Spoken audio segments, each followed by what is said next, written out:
Hello, my name is Keshwani. It's Keshwani, Keshwani. We are here because we want to prepare for the GMAT. We have been solving GMAT math problems out of this book here, GMAT Review, the official guide, the 13th edition. If you do not own this book already, purchase one immediately. You're going to need it. The problem that we are about to solve is the one that you will find on page number 284.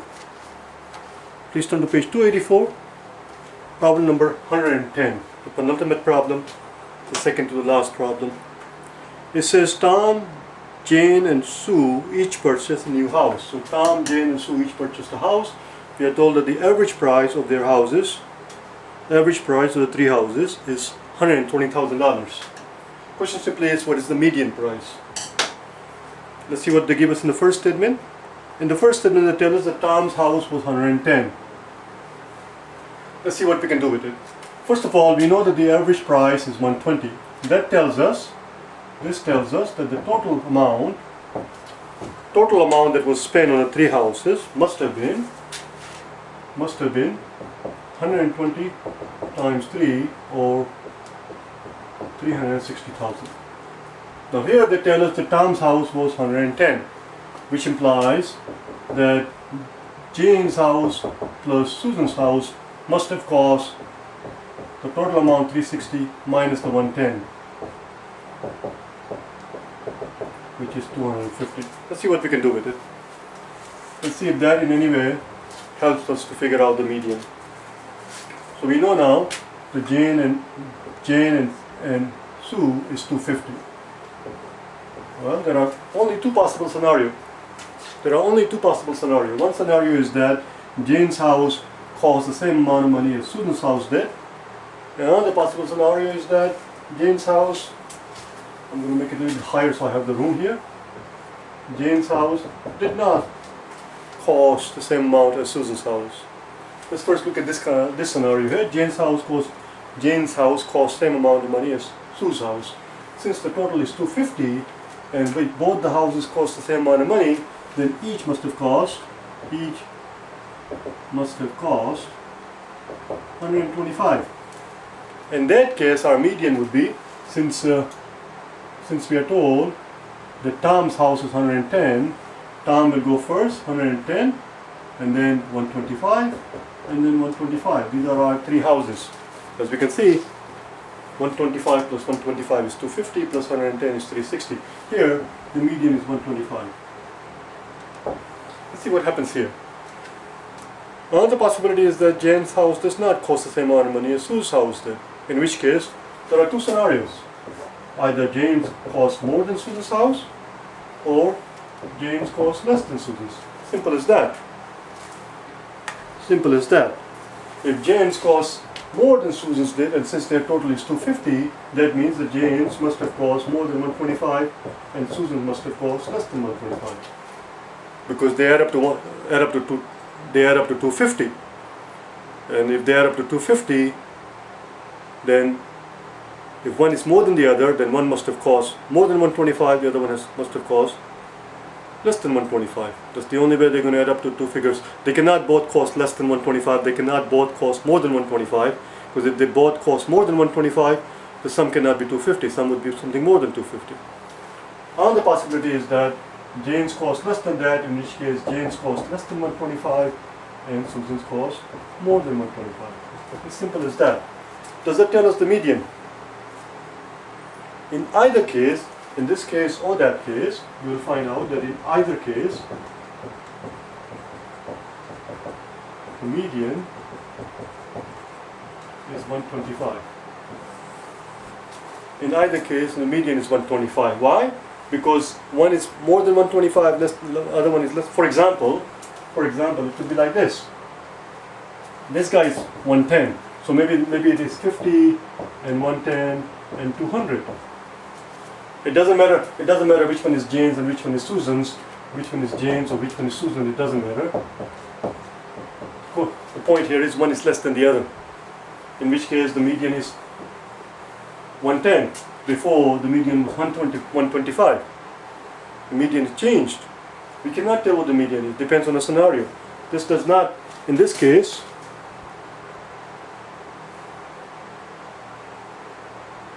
what I meant to say here is that in either case, the median, what I meant to say here is that in either case, median does not equal 125. That's what I meant to say here, because median here is 125. Median here is 125.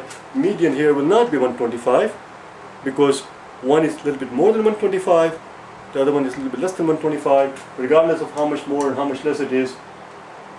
In this case, it is 110. It could also be, for example, altogether they have to be 250. Maybe it is 130. Maybe it is 130, 120, and 110. Now they still add up to 250, you see? Now this is Jane or Susan, this is Jane or Susan. And now the median is 120. But the point here is the median will never be 125 here. The median here is 125 because the median changes. The first statement by itself is not enough. The first statement does not do the job. Let's look at second statement, shall we? Since the first statement does not work,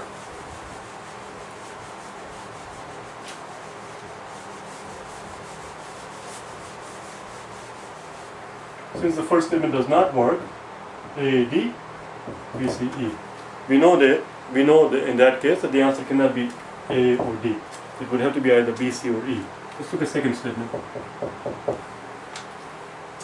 In the second statement, they tell us that Jane is 120. If Jane is 120, and because the total is 360, Tom and Susan must be 360 minus 120, which is 240. Again, there are only two possibilities. That's all. The two possibilities are that either Tom and Susan's house cost the same amount of money, and since the total is 250, they both cost 120. They both cost 120. And since Jane is also 120, they are all 120. In which case the median is 120. Another possibility is that Tom's house did not cost same as Susan's house. In which case, either Tom's cost more than Susan's or Tom cost less than Susan. Since the total is 240,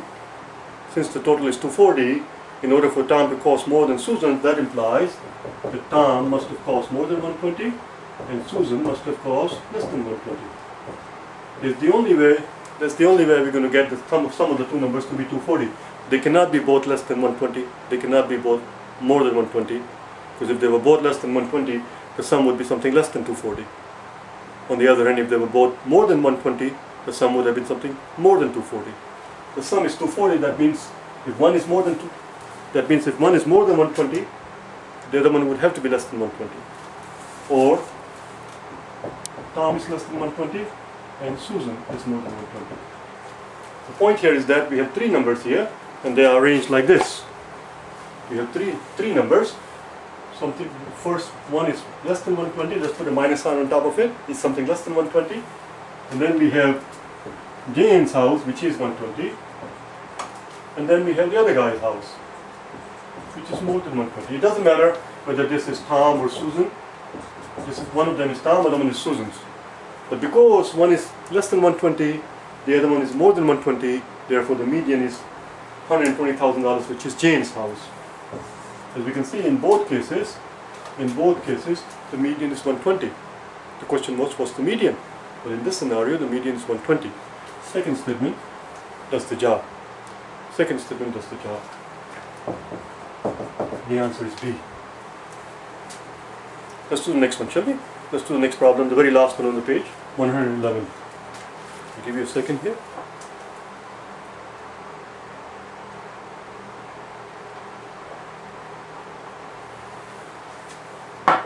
Number 11, the very last one.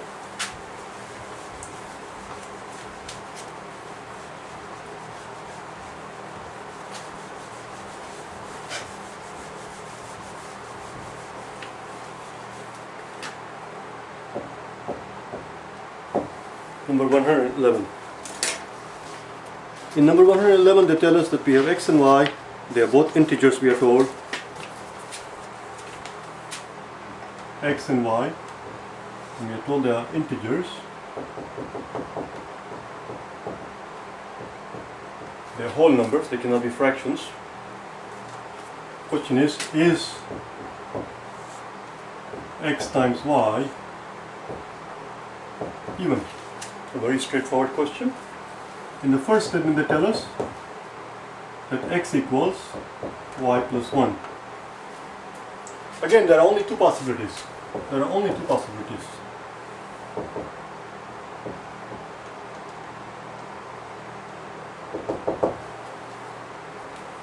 Either x is even. If x is even, in that case y would be odd.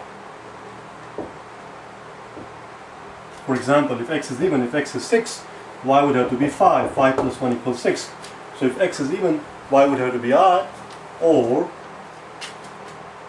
x is odd, in which case y would have to be even. If x is odd, if x equals 7, then y would have to be 6 plus 1. So one is odd, one is even.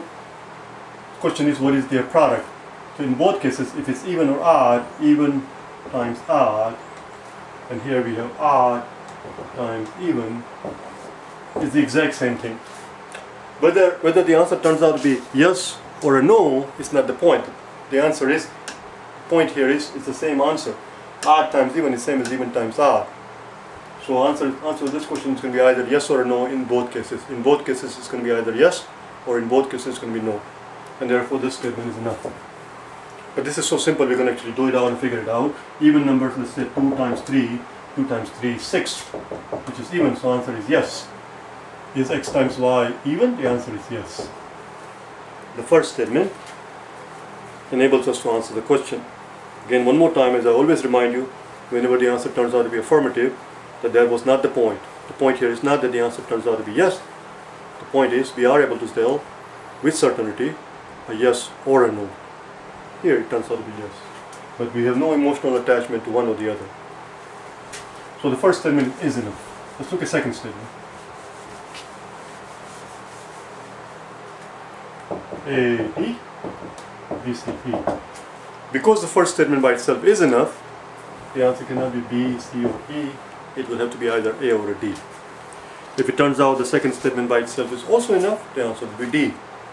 If the second statement by itself is not enough, then the answer will be A. In the second statement they tell us that x over y is even. Well, there are four different scenarios we have to contemplate here. Let's talk about the simple one first. Odd over odd. Maybe x is odd and y is odd. Well, if you have odd over odd, for example, 15 over 5 is 3, odd over odd is odd. Odd over odd is odd.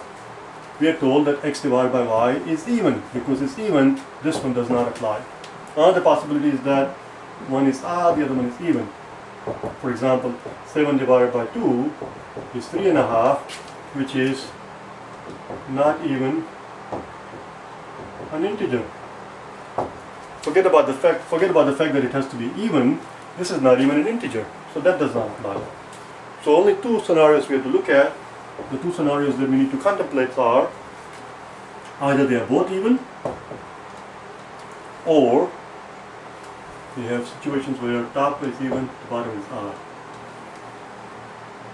Because we already ruled out the top being odd and bottom being even. That one is ruled out. We also ruled out top odd divided by odd.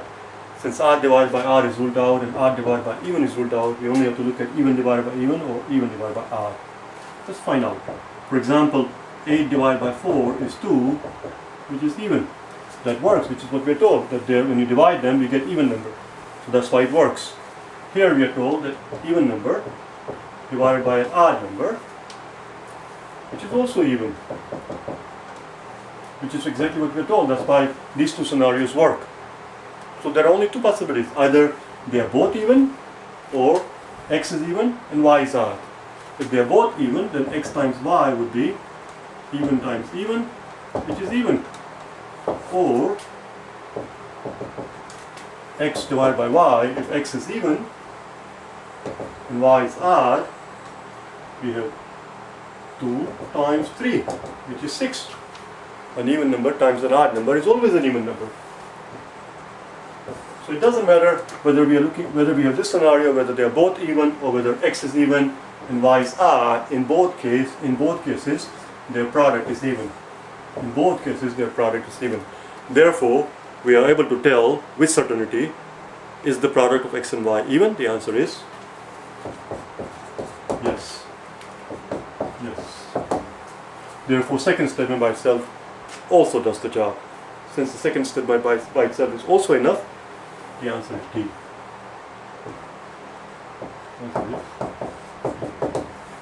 And that's all it is. That's all it is. We just have to go systematically, make sure that you contemplate, that you look at all possible scenarios so that you don't leave something out. And the answer turns out to be a definitive yes. Therefore it's D. Both statements do the job. Okay? I'll see you tomorrow when we'll start the new page 285. Okay? Bye now.